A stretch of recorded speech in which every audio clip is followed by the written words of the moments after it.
Good afternoon. Thank you for joining us today. Today is an important day in the negotiation process as we work to turn around our state government. Today we are reintroducing 5 important pieces of legislation designed to turn around the state of Illinois.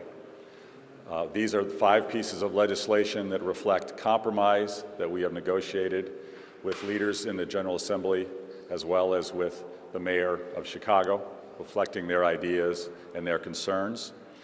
A couple of the bills have been introduced in May with no changes so far because we haven't had updated feedback from legislators on those. Others reflect significant changes and updates incorporating the recommended changes from leaders in the General Assembly. Those 5 pieces of legislation deal with term limits, redistricting reform, property tax freeze, a real property tax freeze, as well as workers' comp reform and tort reform.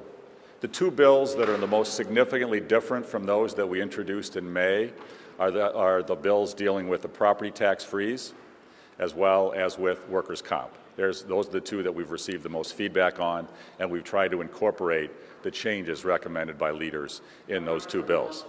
We are also making public today, and will soon introduce, a significant pension reform bill. This bill reflects negotiations with the City of Chicago, with President Cullerton, many members of the General Assembly in both the Republican caucus as well as the Democratic caucus. What we've tried to do is incorporate the ideas of all the various leaders to create an opportunity for significant cost savings in the pension systems throughout the state of Illinois. The changes in this bill, the recommended structural changes for our pensions, reflect the ideas from the mayor, and we do incorporate the mayor's police and fire new ramp bill inside this pension bill. We also incorporate Cook County President Tony Preckwinkle's pension reform bill into this comprehensive bill. We also recommend and include a new payment ramp for downstate police and fire pension payments inside this bill. We also include President Cullerton's idea for consideration in cost of living adjustments inside pensions for schools and other pension systems around the state. And then we take President Cullerton's ideas and include them into our recommended model for state employees, where we use consideration, using President Cullerton's approach, to encourage people to choose to move either into Tier 2 or Tier 3 as state employees. We believe this pension bill will allow taxpayers in Illinois to save a couple $2 billion per year if it were fully implemented. And we believe it's both fair and reasonable for government employees, as well as fair and reasonable for taxpayers, and it reflects what we hope and believe is good bipartisan reform. Today, we are calling on the General Assembly to take up these issues, these bills, expeditiously. Time matters. It's very disappointing that we have yet to have a single one of our reform bills called for a vote in the General Assembly. There has not been a single one of our recommended reform bills called for a vote. There have been pieces of a few bills called, and more as on a sham vote basis, more for public spectacle than true debate and discussion and vote.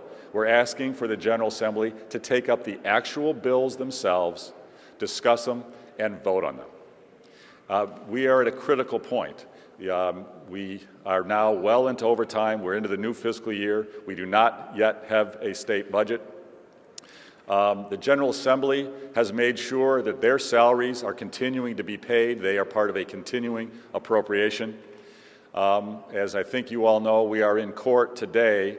Our administration is fighting to have state employees treated exactly the same as legislators are treated. We believe an honest day's work deserves a full day's pay, and we believe all state employees should be paid their full salary on time.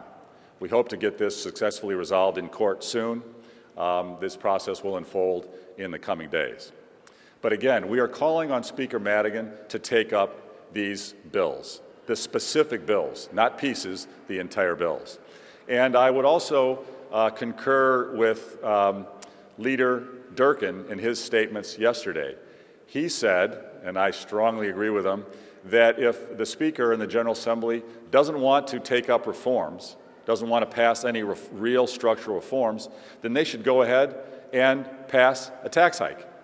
They have a supermajority. They're fully capable of increasing the taxes.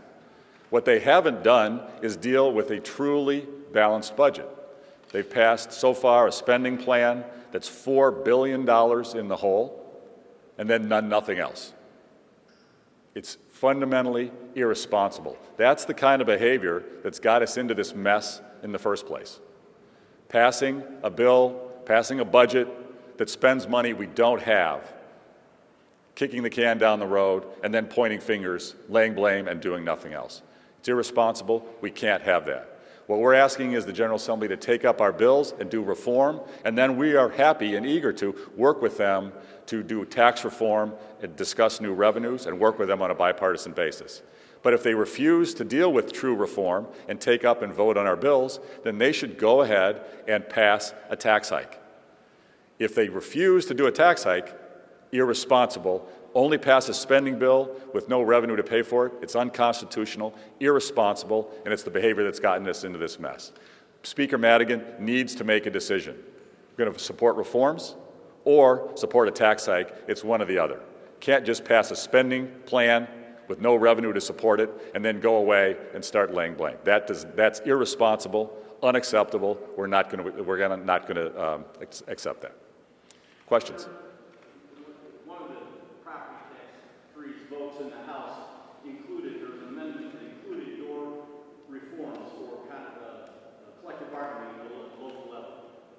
That, the Democrats said, was exactly your bill, with property tax freeze and the reforms at the local level. They got no votes, no Republicans, no Democrats.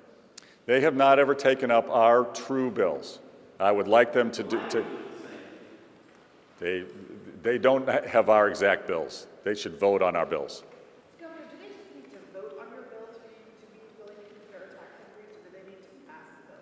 They need to pass some of them. See, here's the issue. We're not dealing with the challenges of the state. The most important thing we've got to do is grow. We are not growing. And if we don't grow our economy, grow high-quality, high-paying jobs, we're not going to solve any of our other problems. And to only talk about a tax hike with no reforms whatsoever will continue to cause deterioration, loss of economic opportunity, deterioration of our tax base, an inability to have balanced budgets in the future, and inability to fund our pensions. We need reforms as part of tax revenue, tax overhaul. Are you encouraged at all, Governor, that the unemployment rate has kept coming down? It's about half of what it was a few years ago? The primary reason, unfortunately, for our unemployment rate falling has been many of those jobs have left, and then the folks have left. And they've stopped looking for work, or they've moved to other states to get jobs. That's a horrible reason to have an unemployment rate fall. That's a big part of the reason that that's happened. And we are losing our people, we're losing our jobs. That's got to change. We need to grow. Governor, if the House does follow what the Senate did and passes a temporary budget to get us through July while there is this impasse, what do you plan to do on it? Sit on it, veto it, or sign it? That bill is a mistake. I don't support a one-month unbalanced budget. This is just getting to their $4 billion hole 1 month at a time. So I don't support that bill. I will not sign. I don't support that bill. Governor, how do you plan to pay state workers without a budget and take a look the judge in the eye and say, you're wrong, Your Honor? We had this exact same issue in 2007, and the governor's office came together with government union leaders, with the comptroller, and with the attorney general, and they worked out an agreement where state employees could receive their full salaries on time. We believe we could do that exact same thing now. Not sure why the attorney general has chosen to take a different stance this year than she did in '07. I don't know the answer for that. Both the attorney general and the speaker are fighting now against state employees receiving their salaries. We disagree with them on that. We think we could take the exact same structure that was put in place in '07 and do that this year to get through this challenge that we're facing at the moment. And barring that, what we've also said is that the General Assembly could and should pass a continuing appropriation for state employees. The General Assembly has passed a bill to pay their own salaries. They are part-time workers for the people of Illinois. They have a bill. They now have the ability to get paid their salaries all the way through this process, no matter what. We believe it's reasonable for them to do the same thing for state employees who are actually full-time workers. They could do the same thing, and we are advocating a bill right now to have a continuing appropriation for state employees. Governor, why do you think the Speaker would be more open to these new revamped proposals that he has in the past? And he's made it very clear he doesn't want to consider non-budget issues. Every one of our reforms has everything to do with the budget. We have now 2 bills that can help fix the budget immediately day one. One is our property tax freeze with control of collective bargaining and costs inside government. That directly helps the tax burden in the state. Our pension reform bill directly deal with the budget. The economic growth bills, the job creation bills, workers' comp and tort reform, those have significant budget impact. If we can grow our economy, have businesses hiring and growing and moving into Illinois, we can deal with our deficits much more readily. We can have much more easily balanced budgets. And long-term, good government with responsive, responsible elected officials through term limits and redistricting reform so we can have competitive elections, curb corruption, have people who are true public servants in office for a few years and then moving to other offices and not getting entrenched, so they're responsive to voters. That's a great way to help have balanced budgets long term. All of these can help get a balanced budget, and they are very related to our budget discussions. I'm saying about causation or traveling employees and workers' comp compromise, are those off the table while these proposed commissions, panels study that issue? Or are you saying, okay, I'm willing to debate causation? Causation is still very much part of our recommended reforms. It should be in the summary there. Hopefully you've all received the summaries of all of our bills.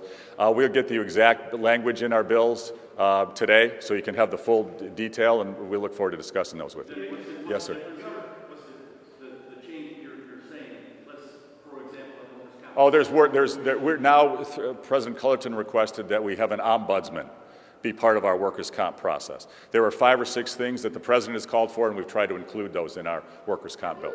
Yes, sir. About 5 basic items now, in an effort to hopefully come to an agreement somehow. How long are you willing to let the workers, if the court's decision holds up, to go without payment before you have to reduce that turnaround agenda to 2 or 3 more items? We are going to get the workers paid one way or another. They are going to get paid. And we're asking them to continue to come to work. They're going to get their full salaries. We are also working with Credit Union One and other lenders to make no-interest loans to those families who might need them in the short term while we work these issues through the courts. One way or another, we're going to make sure folks get paid. How do you keep their salaries in the budget I'm instead sorry? of doing that out? Why did you just use your authority to leave state employees' salaries? Oh, that budget was $4 billion in the hole. And to go through, we need major changes in that budget. And to go through line item veto doesn't make sense. What's very easy right now, we could pass a continuing appropriation for state employees. That could be done in a matter of moments. We could do that tomorrow. That's what we're recommending. But even if you're allowed to guarantee the workers' paychecks, how long will you let this state go without a budget? Is there a period where you're like, all right, enough's enough, we need to walk everyone in the room and get something done? We could have and should have resolved this months ago. We are eager to do it. And Speaker Madigan controls the process, and he controls a significant number of members of the General Assembly. The Speaker has passed an unbalanced budget, $4 billion in the hole, the exact behavior that's caused our problem in the first place. We've said, okay, we'll deal with that budget, and we'll work with you in good faith to do tax reform and find new revenue. But in order to do that, we would like reforms, so we don't only raise taxes, damage our economy, raise the cost of living for working families in the state. Let's get reforms. So far, he's refused. President Cullerton has worked with us. The mayor in Chicago has worked with us. So far, the Speaker has refused reforms. And what we've said to the Speaker is, if you don't want to discuss reforms in good faith, go ahead and then get the revenue so we have a balanced budget. Pass the tax hike. Go ahead. You have a supermajority. He can do it. But he's got to choose. He's got a fundamental decision right now of reforms and then work with us on a bipartisan basis for revenue, or go ahead and pass a tax hike. He can't only pass an unbalanced budget and then sit back and do nothing and try to blame somebody else. He's got to make a choice. He's in charge. He controls the General Assembly. He's got to make a choice. What kind of revenue package would you support then if you're saying in the middle somewhere? What would that look like? Well, again, I don't want to negotiate in the media.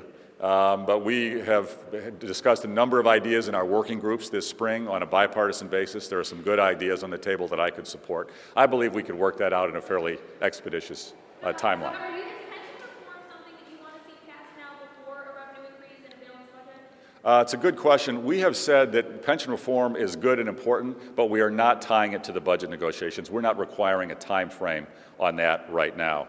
What we're trying to do is be responsive. We've gotten feedback from Cook County President Preckwinkle. She has said if we could get pension reform and get her pension bill done, that she wouldn't have to do the sales tax increase. And let me be clear, I am strongly against any tax increases in Cook County. I think that would be damaging to the economy in that area. I think it would be terrible. And so we're trying to be responsive. I don't think the President's pension reform bill goes far enough. We do more in our pension reform bill, but we've included hers in ours, and so she can choose. We've also included the mayor's police and fire reform bill. We've also included some of his ideas for teacher pension reform. This bill is comprehensive. It's over 500 pages. One of the reasons you don't have the bills yet is, it's a lot of bills, but we're pages, but we're going to print them out so you have them. We think it's very good reform. We're going to advocate. We'd like to do it expeditiously as soon as possible, but we're not tying that to the others. You say that you don't want to negotiate with the media. When is the last time you spoke with the Speaker and said, hey, here are my revamped bills, let's bring them We're in ongoing dialogue, regular basis. Our staffs are talking all the time. It's just, it's an ongoing process. Communication has been pretty good. There's just so far been a reluctance on the Speaker's part to actually make any real movement. And that's what we've got to see. There's a real clear choice. Are we going to stay on the track we've been on, spending money we don't have, true unbalanced budgets, or the choice? And again, we're asking for reform. We think the people of Illinois and the economy of Illinois needs reform. But if that's something that the Speaker doesn't want to undertake, then go ahead. A supermajority can pass a tax hike. But you got to do one or the other. It can't just pass an unbalanced budget, do nothing, and then try to point fingers. That's irresponsible. Last question. Would you sign the tax hike? I'm sorry? Would you sign a tax hike if they passed it? They don't need me to. They got a supermajority. I don't support a tax hike without reforms. And aren't collective bargaining rights like in the property tax freeze you want? That goes against the core beliefs, according to Speaker Madigan and other Democrats, of what they believe in. How do you expect the overwhelmingly Democratic legislature to tell local governments through legislation that they can do away with collective bargaining rights at the local level by local control? Well, I'd say two things to that. First of all, local governments don't belong to Springfield. Local governments belong to local voters, local taxpayers. That's who should decide what gets paid for in government, how government is run. Local control is a big issue. Democrats believe in local control just like Republicans. I know some in Springfield would like Springfield to mandate what gets spent and how bidding and contracting goes to the local level, but that's not right. Local voters should decide. And you know what? There are many residents around the state who would agree with the Speaker and want everything collectively bargained at the local level. Terrific. All we're saying is let local voters decide. Those who want to keep everything collectively bargained, who want to have prevailing wage, keep it. We're not saying it has to go away. What we're saying is Springfield shouldn't force and mandate those issues for those communities that say, we control our government, it belongs to us, we'll decide what gets bargained, we'll decide the bidding process, they should be entitled to do that. The other point I'll make is this, I don't like taxes, period. I don't like to ever raise taxes. I'm willing to do it as part of reform. I'm willing to do something that goes against my core beliefs. I can ask some folks on the other side of the aisle to vote for some things they'd rather not vote for. Thanks very much, everybody.